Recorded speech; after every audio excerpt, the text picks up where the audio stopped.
आज का ये कार्यक्रम एक ऐसे विषय पर चर्चा के लिए आयोजित किया गया है जिस पर इस समय सारे विश्व में बड़ी बहस हो रही है।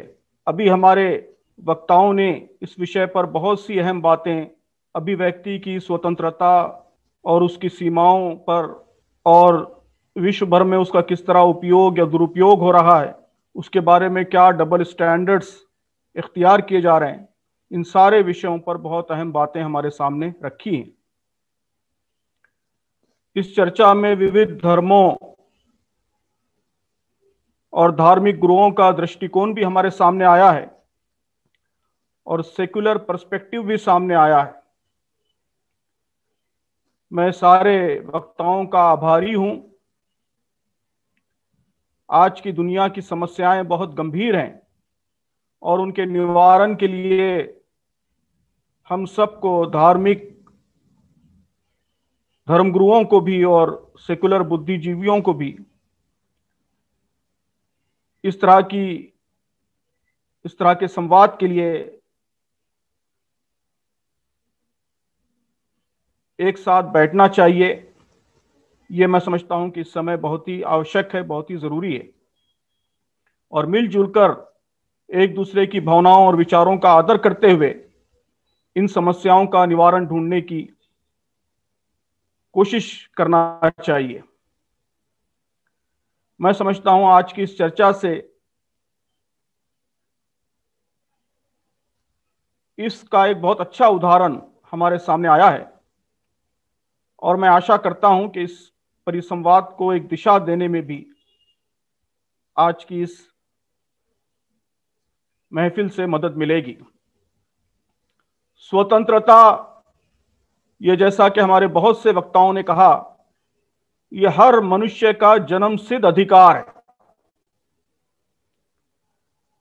यह सिर्फ किसी रियासत के, किसी स्टेट के, किसी कानून के देने से प्राप्त नहीं होता, बल्कि हर मनुष्य यह अधिकार लेकर पैदा होता है।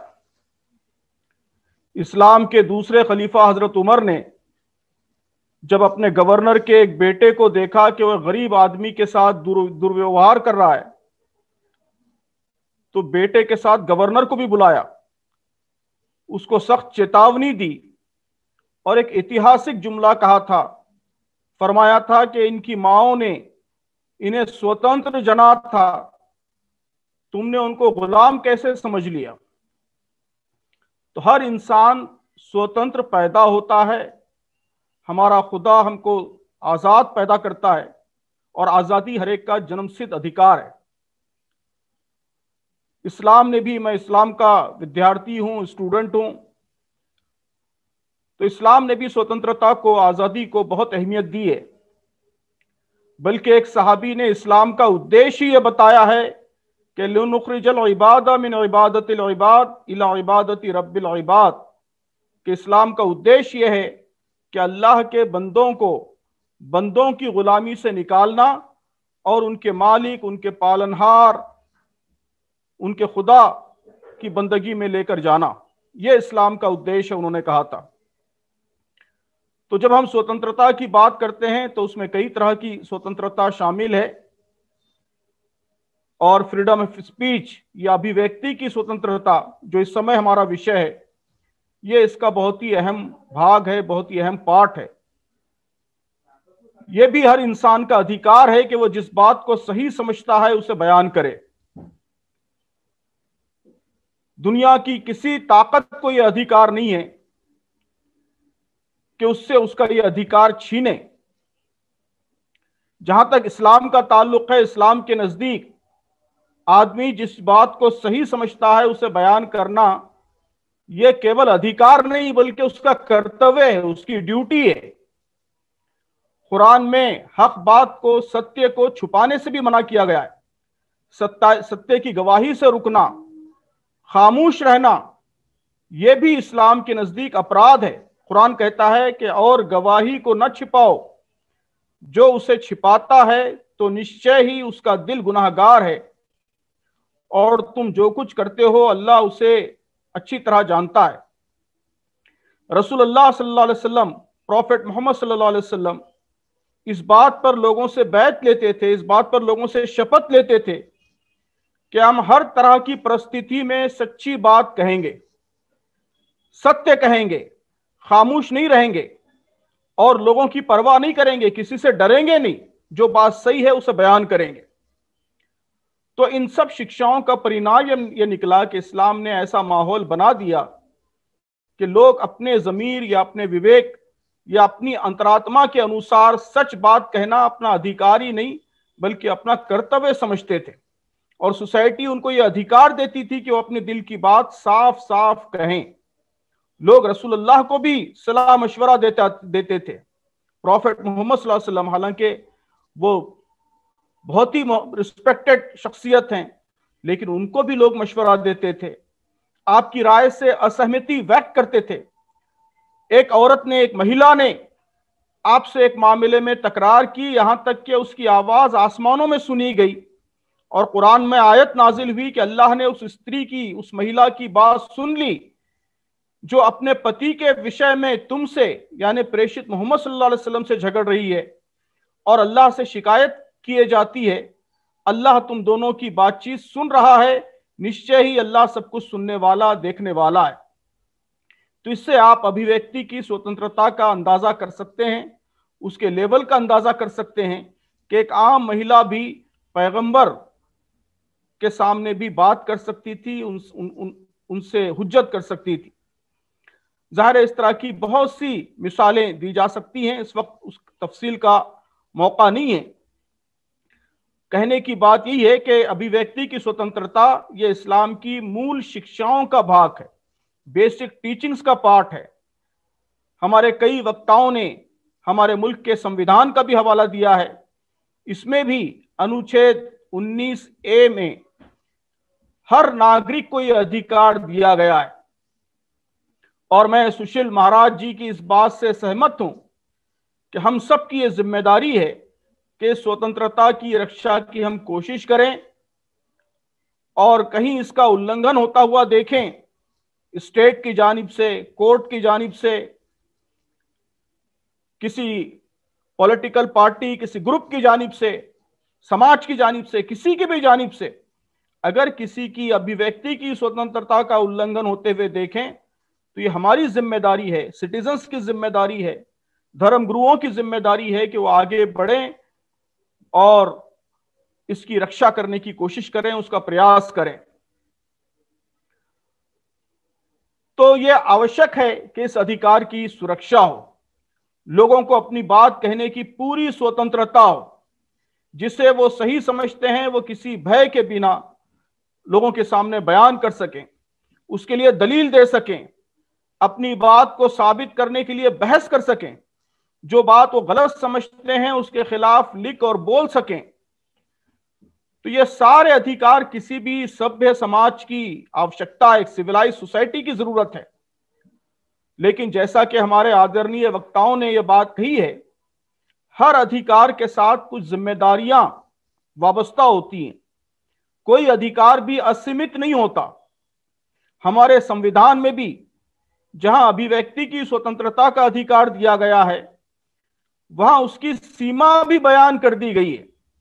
अनुच्छेद 19(1) में अगर अधिकार बताया गया है तो 19(2) में सीमाएं बता दी गई हैं, जिनके तहत इस अधिकार के उपयोग को सीमाबद्ध किया गया है।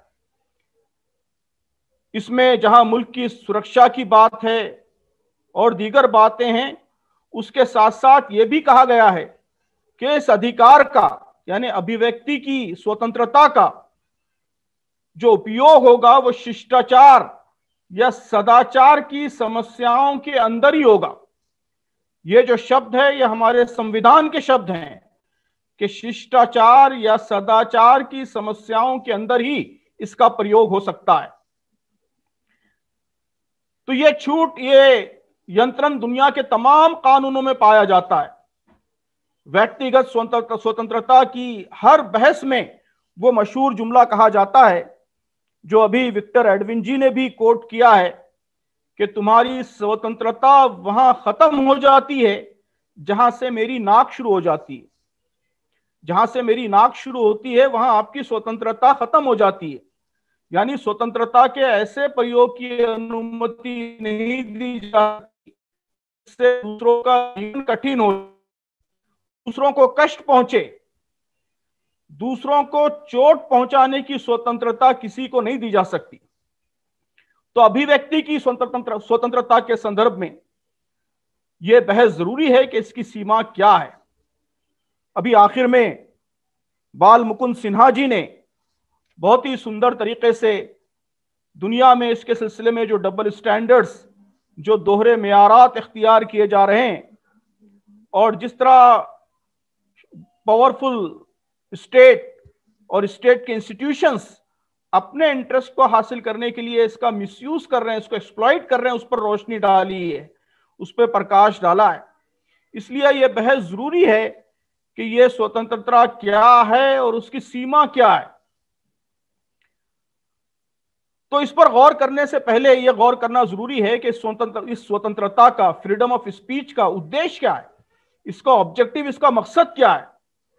इसका मकसद यह है कि लोग विचार आजादाना तौर पर पेश कर सकें, लोगों को यह आजादी हो कि वो मुख्तलिफ विचारों को अपने विवेक की कसौटी पर परख सकें, सत्य की आजादी से खोज हो सके।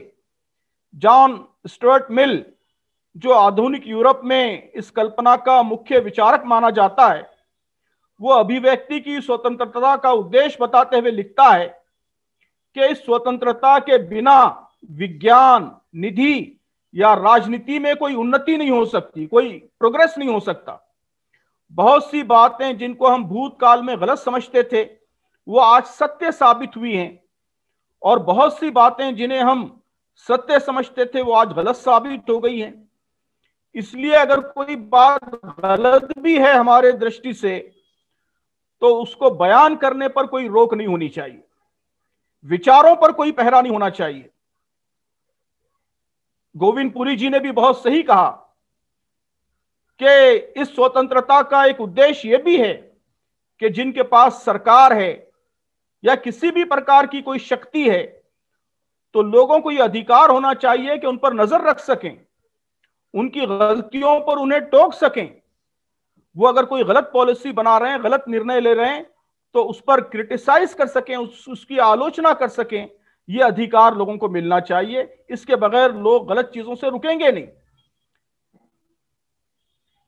अतुल कुमार अंजन जी ने बहुत अच्छी बात कही है कि पूरे विश्व में इंसानों को यह स्वतंत्रता मिले, इसकी कोशिश होनी चाहिए, लेकिन इस स्वतंत्रता का उद्देश्य ये, उसका मकसद ये। तो जब यह मकसद हमारे सामने होगा तो इसके नतीजे में खुद ब खुद हमको इसकी सीमाएं तय करना भी आसान हो जाएगा। इस उद्देश्य का तकाजा यह है कि सिंसियर डिबेट, इसकी पूरी स्वतंत्रता होनी चाहिए। किसी धर्म पर भी, उसके उसूलों पर भी कोई संजीदा क्रिटिसिज्म करना चाहता है, सिंसियर क्रिटिसिज्म करना चाहता है, उसकी स्वतंत्रता, उसकी आजादी होनी चाहिए। इस्लाम के मानने वालों ने भी इस्लाम पर सिंसियर क्रिटिसिज्म, संजीदा तनकीद का कभी विरोध नहीं किया है। मैं भी आज एक इस्लामिक ऑर्गेनाइजेशन के जिम्मेदार की हैसियत से यह कहता हूं कि अगर इस्लाम पर कोई तनकीद करेगा, संजीदा तनकीद करेगा, सिंसियर क्रिटिसिज्म करेगा, तो हम उसका जवाब देंगे, हम अपनी दलील पेश करेंगे, लेकिन उससे इसका यह हक नहीं छीनेंगे। खुद कुरान मजीद आप पढ़ेंगे तो आप देखेंगे कि कुरान ने आपत्तियों का, तनकीदों का विस्तार से और गंभीरता से उत्तर दिया है, जवाब दिया है, उसको डिबेट का टॉपिक बनाया है। हर युग में इस्लाम पर तनकीदें भी हुई हैं, जिनके जवाब में स्कॉलर्स ने, उलमा ने किताबें लिखी और अपना अपना जवाब दिया, उन तनकीदों का जवाब दिया। तो धर्म का असल उद्देश्य सत्य तक पहुंचने में इंसान की मदद करना है। इसलिए धर्मों के बीच भी संजीदा डायलॉग होना चाहिए। इस डायलॉग के दौरान मजहब की बातों पर डिबेट भी हो सकता है, उनके बिलीफ्स पर भी डिबेट हो सकता है, उस पर सिंसियर क्रिटिसिज्म भी हो सकता है, उनकी बातों का विरोध भी हो सकता है। ये सारी बातें अभिव्यक्ति की स्वतंत्रता में शामिल है।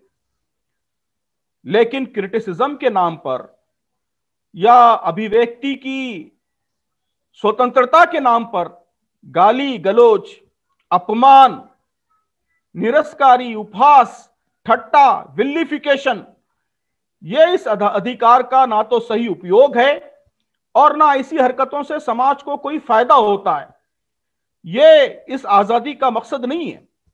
इससे सिर्फ नुकसान ही अपेक्षित है, कोई लाभ अपेक्षित नहीं है। इसलिए सारे धर्मों की नैतिक शिक्षाओं में इन बातों से मना किया गया है। लोगों का अपमान करना, उनका ठट्टा उड़ाना, उनको गंदी गालियां देना, उनकी भावनाओं को ठेस पहुंचाना, यह सब नैतिकता के, सदाचार के बुनियादी सिद्धांतों के खिलाफ है। घाव जुबान से भी लगता है, भर सकता है घाव तलवार का, बोली का घाव भरे ना, हिंदी दोहों में कहा जाता है। तो आज दुनिया भर में यह कानून मौजूद हैं कि किसी महिला के साथ कोई जुबानी बदतमीजी करे तो उसे यौन उत्पीड़न, सेक्सुअल हरासमेंट का केस समझा जाता है, इसलिए कि उससे उसको तकलीफ होती है, वो पीड़ित होती है, उसका जीवन दोबर हो जाता है, मनोवैज्ञानिक तनाव से ग्रस्त हो जाती है। इससे उसका शांतिपूर्ण जीवन का जो उसका अधिकार है वो प्रभावित होता है। ऐसी कितनी घटनाएं हम सुनते हैं कि महिलाओं ने ऐसी छेड़छाड़ से तंग आकर आत्महत्या कर ली। गोया यह जुबान का दुरुपयोग, ये अभिव्यक्ति की स्वतंत्रता का दुरुपयोग, ये दूसरे इंसान से उसके जीवन का अधिकार भी छीन सकता है। तो क्या यह सोचना उचित होगा कि किसी पर मामूली शारीरिक नुकसान पहुंचाना, फिजिकल असल्ट करना, यह तो मानव अधिकार का उल्लंघन माना जाए, ह्यूमन राइट्स का वायलेशन माना जाए, लेकिन जुबान से ऐसी तकलीफ पहुंचाना कि वो गंभीर मानववैज्ञानिक यातना का शिकार हो जाए, उसे जायज समझना, क्या यह न्याय होगा? यह भी हर इंसान का अधिकार है कि उसे मानसिक यातना और अपमान से बचाया जाए। तो ऐसे धार्मिक व्यक्तित्व, ऐसी रिलीजियस पर्सनालिटीज और धर्म जिनसे करोड़ों इंसानों की श्रद्धा संबंधित हो, उनके सिलसिले में खास तौर पर यह सावधानी जरूरी है, इसलिए कि उनके अपमान से करोड़ों की भावनाएं आहत होती हैं। यही वजह है कि हमारे मुल्क में भी आईपीसी, इंडियन पिनल कोड अनुच्छेद 295 द्वारा यह कहा गया है कि किसी वर्ग के धर्म का अपमान करना, यह इसे अपराध करार दिया गया है, इसे जुर्म करार दिया गया है। तो इस्लाम ने अभी अपने मानने वालों को दूसरे धर्मों का अपमान करने या उन्हें गाली देने से मना किया है। कुरान ने विविध स्थानों पर संजीदा बहस और तबसरे जरूर किए हैं, लेकिन कहा है कि किसी धर्म का अपमान ना करो, किसी को गाली ना दो। कुरान कहता है कि अल्लाह के सिवा जिन्हें ये लोग पुकारते हैं, तुम उनके प्रति अपशब्द का प्रयोग न करो। आधुनिक सेकुलर कवानीन का भी आप जायजा लेंगे तो आपको मालूम होगा कि वहां भी ऐसे प्रतिबंध मौजूद हैं जिन ऐतिहासिक घटनाओं से लोगों की भावनाएं संबंधित हैं, उनके विरुद्ध विचार प्रकट करने से मना किया गया है। कई यूरोपीय देशों में एंटी सेमिटिज्म के विरुद्ध कवानीन मौजूद हैं, होलोकॉस्ट डिनायल के विरुद्ध कवानीन मौजूद हैं। बल्कि फ्रांस का जिक्र आया है, फ्रांस में तो इंटरनल सिक्योरिटी, आंतरिक सुरक्षा के जो कवानीन अभी चंद साल पहले मंजूर हुए हैं, उसकी रूह से गणतंत्र की गरिमा को ठेस पहुंचाना, इसको अपराध माना गया है। बल्कि उससे आगे बढ़कर जनता की सेवा में जो लोग लगे हुए हैं, मजिस्ट्रेट हैं, बल्कि फायर फाइटर्स हैं, बस के कंडक्टर्स हैं, उनका अपमान करना, इसको भी अपराध माना गया है।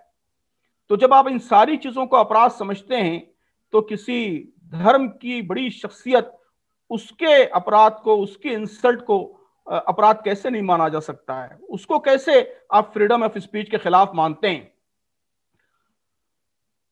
तो हमारा देश एक धार्मिक देश है, विविध धर्म और धार्मिक आस्थाएं हमारी परंपरा का महत्वपूर्ण भाग हैं। हम यहां सब धर्मों का सम्मान करते हैं और इस सम्मान की अहमियत को भी महसूस करते हैं। जरूरत इस बात की है कि हमारा देश इस मामले में पहल करे और अंतर्राष्ट्रीय स्तर पर इस सिलसिले में किसी समझौते का, किसी वाचा का प्रयत्न करे। जो बात हमारे बाज वक्ताओं ने कही है कि विविध देशों में लोगों को स्वतंत्रता मिलनी चाहिए, उसका भी हम प्रयास करें, और इस स्वतंत्रता का सही उपयोग क्या हो, इसकी सीमाएं क्या हो, हमारे मुल्क के संविधान ने, हमारे कवानीन ने इसके सिलसिले में जो प्रकाश दिया है, जो रोशनी दी है, उसकी बुनियाद पर हम इंटरनेशनल लेवल पर कंसेंसस बनाने की और इत्तेफाक राय बनाने की कोशिश करें। हम सबको इसकी कोशिश, इसका प्रयत्न करना चाहिए। तो मैं इस मौके पर आप सबका आभार व्यक्त करता हूं कि आप इस अहम कार्यक्रम में तशरीफ लाए और बहुत ही कीमती बातें बयान की। मुझे उम्मीद है कि यह बहस आगे बढ़ेगी और हम मिलजुल कर किसी अच्छे नतीजे पर पहुंचने में कामयाब होंगे। बहुत बहुत शुक्रिया, धन्यवाद।